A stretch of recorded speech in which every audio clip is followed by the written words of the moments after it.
This is a scary but very sad story that I experienced. My hobby is mountaineering, and I enjoy climbing various mountains throughout the year. On that day, I went out with my climbing friends to climb Mount S in a certain prefecture. S mountain is not so high, but it is famous for being relatively steep.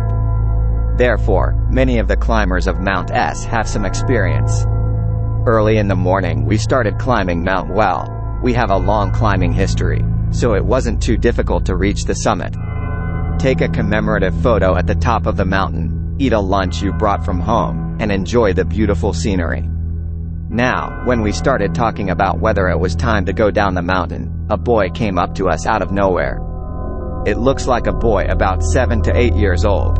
Why am I alone with a small child on top of such a steep mountain? I wondered, what's wrong? Father and mother? I heard that the child, mom and dad, they're over there. Saying this, he pointed towards the descent road. Apparently, the father and mother left the child and descended first. To do such a cruel thing to a small child on such a steep mountain. When we say to the child, let's go down the mountain together, the child nods. But it's kind of weird, kid. The clothes are too comfortable. Even though it's a steep mountain, I'm wearing shorts. From the point of view of a person who enjoys mountain climbing, it is an insane outfit. As we descended the mountain, we asked him many questions. Did the three of you come today with your father and mother? Did you climb the mountain in that outfit? I asked him questions in rapid succession, but he gradually became silent and stopped talking. Well, we regretted that it wasn't very popular to bombard small children with questions. On the way down the mountain, the child started complaining that his leg hurt. You can see that he has injured his knee. We scrambled to stop the bleeding, bandage the wound, and give first aid to the child's injuries. But it's really weird.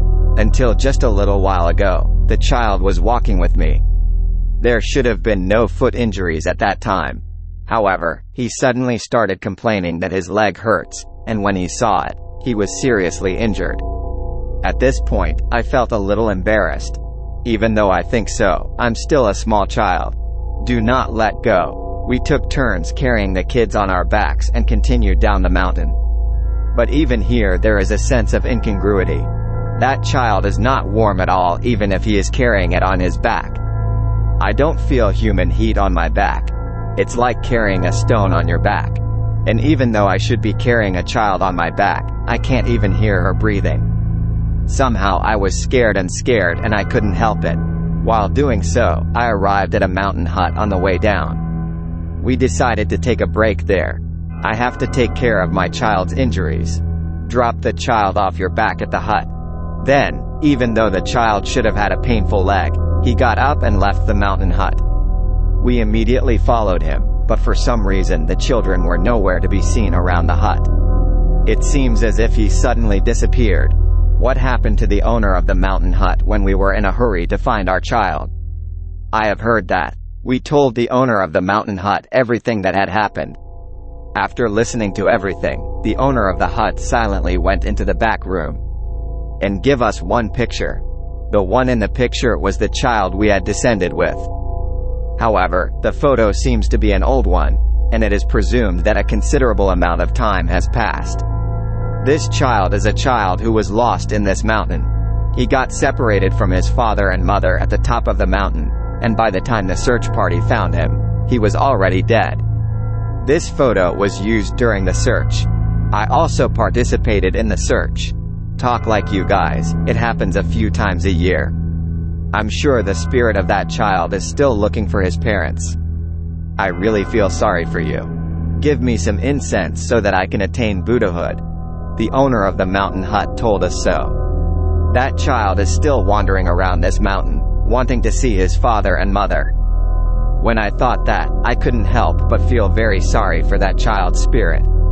We lit up incense sticks at the memorial stone for the victims near the mountain hut and prayed for his death. Since then, I still climb Mount S once a year to hold a memorial service for that child. But for now, I will never see the spirit of that child again. I wonder if maybe I met my beloved father and mother in heaven.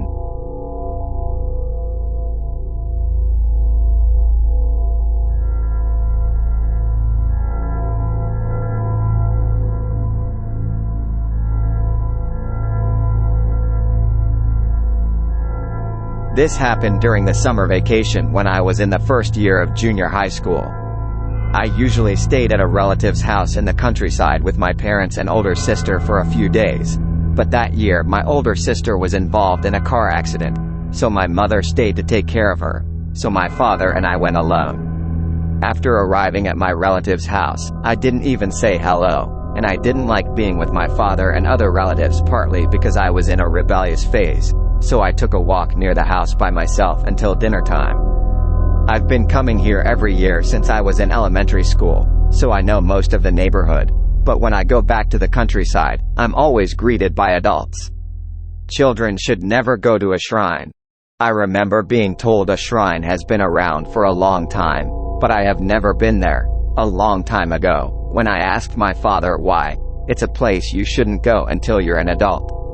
I was told nothing. When I was wondering what to do because I was scared of being alone, Biko asked me, "What are you doing?" Child B lived near my relative's house, and because she was close to my age, she was always playing with me when I went to my relative's house. When I told Biko about Shrine A, she decided to gather some of the neighbors to test her courage. And at 2300 that night, I secretly slipped out of the place where the adults were drinking and headed to the meeting place with Biko. There were C-Man and D-Man who had met several times, and D-Man's younger sister, Iko. Everyone seemed to think I wanted to go to a shrine once, so they participated. A shrine is about a 20-minute walk up the mountain from the village where the relatives and B family are located. Everyone in the place was stopped saying, "I'm still a child, so I can't do it." And they didn't even tell me the exact location, but if it's an approximate location, I can guess it if I live there. I decided to go back as soon as I saw a shrine to some extent so that the adults wouldn't find out, and I headed there under the cover of darkness. On the way to a shrine, I felt a sense of excitement and a little bit of fear. But with so many people, there wouldn't be any ghosts, and I thought that adults were saying that because it's in the mountains that it's dangerous for children to go there alone. However, when I finally arrived at what I believed to be a shrine, and saw the Torii gate, which was dingy with a desolate atmosphere, I regretted having come. There was something extraordinary about it. I thought about going home, but I couldn't leave B and C, so I had no choice but to follow them. Shrine A is very small, and when you pass through the Torii, there is a small shrine 2 meters ahead. Child B is, is this all? When I raised a disappointing voice, C-Man, "I'm not scared at all," said. D-Man, "Let's go home." Child 2, "Mothers will get mad at me," said. When I was about to agree with D-Man and Iko's opinion, to my surprise, C-Man opened the shrine door before he could stop me. And when I thought I was looking inside, I said "Gah" and covered my mouth and fell down on the spot and rolled left and right. Not knowing what happened, Man C was groaning at the partition and started scratching his throat with both hands until it was bleeding. The rest of the people were frozen at the strange sight, but Iko said, "I'll call you Grandpa." Since D-Man was dangerous, I followed Iko, so I and B stayed behind and held down C-Man's hand so that he wouldn't scratch his throat any further. Man C is 2 years younger than me, and he's slender, so I thought 2 women would be able to hold him back, but his power was unusually strong and he shook me off many times. After 10 minutes, I heard a few people's footsteps, and D-San, Iko, and their grandfather, F-San, rushed over. As soon as Mr. F sees Mr. C, my throat, and shouted to D-Man, "You, go with the village chief and call your grandmother." I instructed, and to us, Iko, XX me, and Biko are in danger, so go home. And told us to go back to our respective homes. I was worried about Mr. C, but more than that, I was scared to be here, so we each went home as Mr. F said. When I arrived at my relative's house, the story was already well known, and my father, "If you go that far, you'll be told you're wrong." I got very angry. I said that I wanted to go, so I regretted that C-Man ended up like that. Because we didn't explain it properly either. C-Man's throat was bitten by you, but he'll be fine because he'll take care of his grandmother. He comforted me. When I asked what Nodogami-sama was, it seemed that the kanji characters for it were written as throat-chewing sama.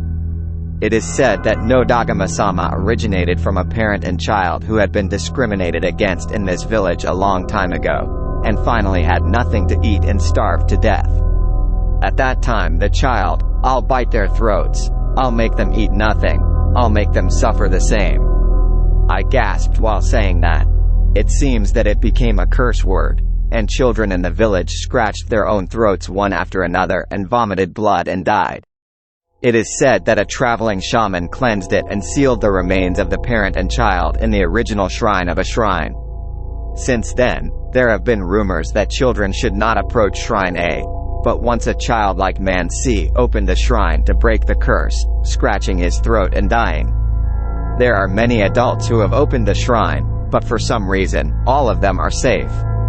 And it seems that the person who is called Obato is the bloodline of the shaman who first sealed Nodogami-sama, and it seems that there is a role to rule in case of emergency.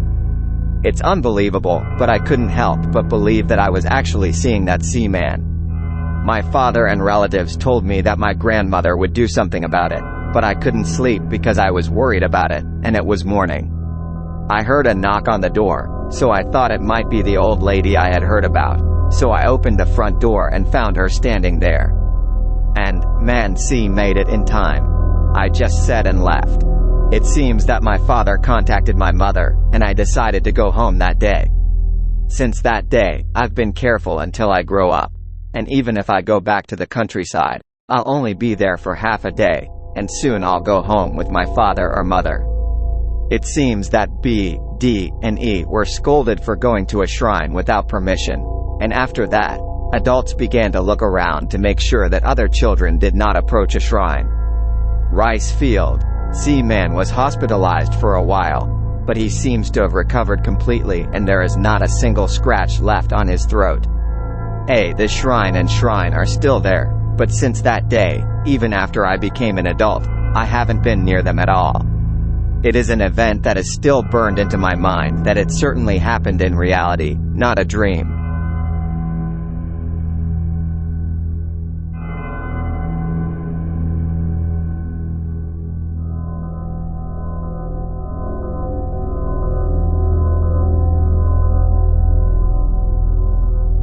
My parents' house on my father's side was in a remote area in the mountains, where my grandparents lived. My grandfather works as a stone shop, and I hear that he made all the tombstones and stone monuments in the village. My grandfather seemed to be very proud of his skill and would often take us out for walks to show him his work. It happened when I visited my grandparents for the first time in a while during the summer vacation of junior high school. Newspaper was spread out in the annex of the house, and a small unfamiliar Jizo statue was placed on it. When I asked my grandmother what this Jizo was, she said that it was in your shrine near the village chamber of commerce. Perhaps because the village was not managed properly due to the aging of the village, Jizo's arm was broken when I tried to check it. When my grandfather saw it, he took permission to repair it and brought it home. I had never seen my grandfather work before, so I was intrigued by his work and immersed myself in the detached house. My grandfather carefully wipes the Jizo with a dry cloth, and cleans the chipped pieces in the same way. Jizo's left arm has already chipped and fell to the ground. Do you want to reinforce your right arm? Saying that, my grandfather made something like glue, and when I lifted up Jizo to paint it, Jizo's arm came off with a bang. The damage was more severe than I thought, so it was better to harden it with cement, and the work ended there. From that night on, my grandfather began to behave strangely. He says that his right shoulder is stiff all the time, and he always turns his right shoulder because he feels uncomfortable. My grandmother said that it was her grandfather who first told her that her shoulders were stiff. The next day, my grandfather became even more strange. He said that he had a strange sensation in his right arm and that it was difficult to move. Worried, my father took my grandfather to the hospital and had him undergo various tests, but no abnormalities were found. However, it continued to get worse, and finally my grandfather became numb to the fingertips of his right hand and could not move. As expected, there was a clear abnormality, so I had him checked again at the hospital, including the possibility of cerebral infarction, but there was still no abnormality.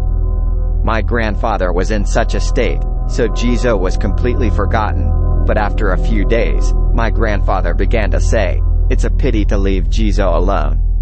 There was no other choice, so my father and I repaired Jizo under the guidance of my grandfather. Jizo-san's arms that had been taken off were properly attached and returned to their original shape, so I returned them to your company. Then, that night, my grandfather's right arm healed as if nothing had happened, and he began to move. Our family was surprised, and it became a hot topic that the abnormality in my grandfather's right arm was caused by the curse of Jizo. It is said that Jizo-san misunderstood his grandfather's goodwill and misunderstood that he was hurt. After that, as a result of properly repairing and restoring it, I think that Jizo's anger was resolved. It's just a speculation, but if you don't think so, you can't explain your grandfather's anomaly. Ever since this incident, for some reason I feel scared of Jizo-san.